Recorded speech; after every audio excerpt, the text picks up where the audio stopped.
Welcome to today's video. I'm going to go through a handful of questions you've been asking on TikTok about shooting film and just kind of run through the basics. So beginner cameras, film stocks, different cameras I use and the photos taken on them, and then some comparisons between iPhone and film. So let's get into it. So starting out, we have the Canon AE1, and this was my first and only film camera that I used from like 2016 to 2018, and all of these photos are from like my first 3 or 4 rolls of film. And around this time I was shooting a lot of Kodak Ultramax. I feel like it was pretty cheap at the time, and I didn't want to like mess around with portrait yet because I didn't know how these photos would come out, and it was the most expensive then, and I think it's still the most expensive now. But I really like the colors here. They're all very smooth and really true to how they actually looked. And I think this was Fuji film, this one. Very green, if I remember correctly. But as I go on shooting film, I'd get better at documenting what film I was using, but early days, it's a little bit up in the air. So I would say for your first film camera, get something manual where you're able to manually focus and where you're metering yourself, because that's just going to set you up for success in the long run and you'll know what you're doing going forward. And obviously point and shoots are easier because they do the work for you, so you could start there, but I think it's a good part of the experience to learn how to do it yourself.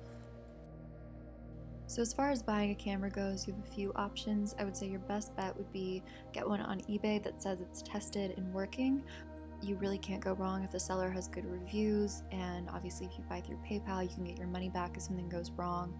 Next, you could thrift one. The only downside here is if it doesn't end up working, you won't really know you buy it because you're probably not gonna bring film to the store and put it in, and even then the film might come out blank. Like, you just don't really know. I've definitely thrifted cameras and then they've ended up working, and if you spent $5 on the camera, it's a great investment ultimately, but you kind of have to be willing to go through that risk. And then the next option is ask your family members. Text your grandparents or aunts and uncles and see if they have any film cameras lying around in boxes in their attic or their basement. I've gotten a few from my parents this way. All of these photos are on a Nikon FunTouch, which is just some random camera that was like in my basement before I moved out, and it looks like you can buy these on eBay for like $10 to $30. So the next camera that my husband and I use consistently is the Contax G1, and ours is kind of broken. He's tried to get it fixed and it can't really be fixed, and so the issue is that it only focuses like half the time. And the thing is, when it does focus, it's incredible. It looks so beautiful and sharp, and I'd say if you can find a fully working one of these, get this camera. The photos okay, so this one's not in focus. It's in focus in the back, but it still looks cool, even though that's not what we're going for. This one is like super sharp, everything is in focus. And so whenever it's really crisp, it's like, okay, this is why we keep this thing. But most of the time it'll look like this, like house and back is in focus, but here's like a good sharp one. This one's pretty nice. Like, obviously the better the light you have, the better chance you have of it being in focus. Like, this one could not be sharper or more crisp. You can see everything. This one, I'm like not really in focus at all. This one with flash, I'm like somewhat in focus. That one's pretty sharp. This one turned out beautifully. This looks like a digital photo. Same with this one. The blues are incredible. This photo is iconic. My husband took. I cannot believe, like, look how sharp this is. I can't believe that guy is in focus. This one's really nice. These are all Portrait 800. This one, the trees are in focus in the back. That one's like somewhat in focus. The water's in focus, I think. And this one's not really in focus, but as you can see, the colors look great. It's still really beautiful. Okay, so here's a bit of a comparison. Some of these are digital and some of these are on the Contax, so I will mark which ones are which. So I'll just let you look at these for the most part, but these are essentially the G1 on its best day.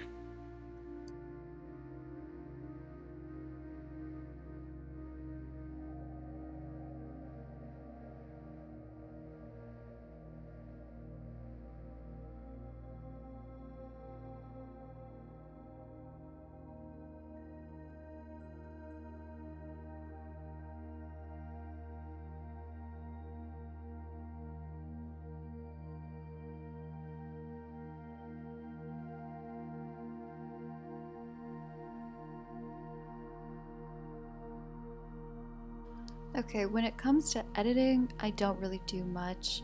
The only thing I'll change is like if the highlights are crazy in the background, I'll bring the highlights down maybe like -5, or if the shadows are pushed too much, I'll bring them down just a little bit, but I don't like manipulate the colors or do anything like super intense in post, or maybe I'll straighten out the photo if it's a little bit crooked, but that's it as far as editing.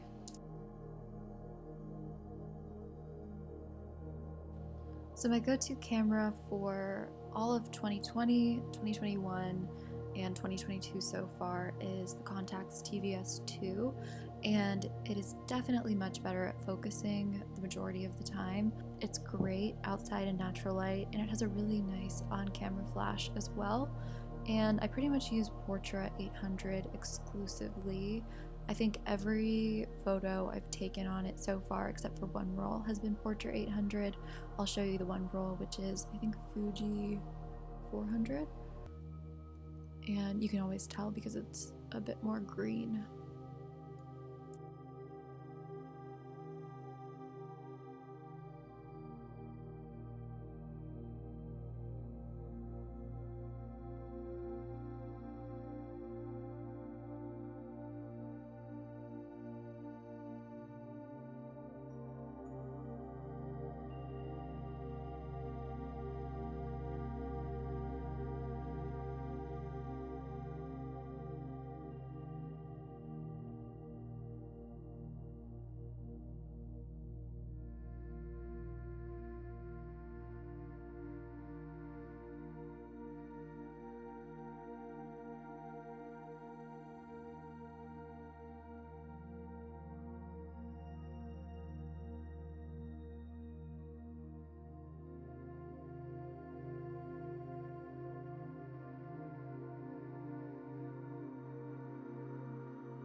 So starting here, the next handful of photos are all Fuji 400H, and you can definitely see a ton of green in the shadows, no pun intended, and especially with that hard flash at night. But all these photos up on the roof, you can just see a ton of green, which I honestly like the way that it looked for these. But yeah, look how beautiful the sky looks there. And then this was Fuji 400H at golden hour. Okay, we're back to Portra 800, and here are a couple more hard flash examples. And then for a few of these, oh, that's a nice morning light one. A few of these I fully desaturated and just turned black and white because the walls were like teal and I just didn't like that. Normally I would just shoot black and white film. I don't do this often, but I just wanted to let you know that that was Portra 800 just without the color. But these are more from that same trip. Okay, we've got a few more Portra 800 examples, and then I'll move into the final camera and then some iPhone versus film comparisons. Okay, so the final camera is the Pentax 645, and we don't own this camera, we've just borrowed it from a friend in the past, but I honestly wouldn't recommend it because it's expensive. It takes 120 film, which is expensive.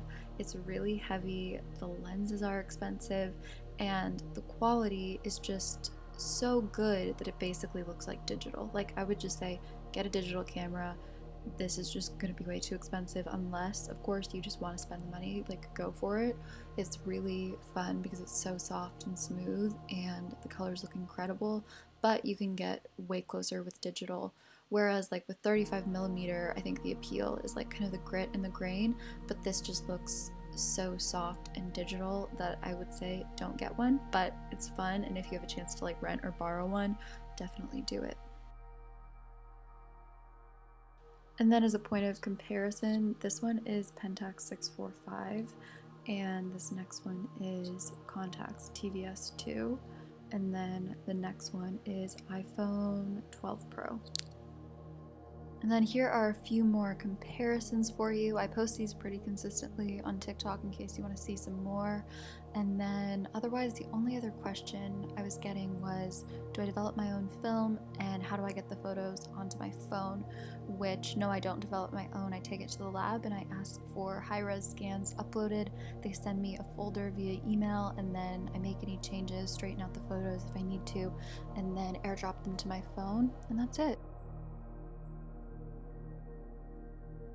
Alright, well, I hope that you enjoyed this video and I hope that it was very helpful. Thanks so much for watching, and I'll see you next time.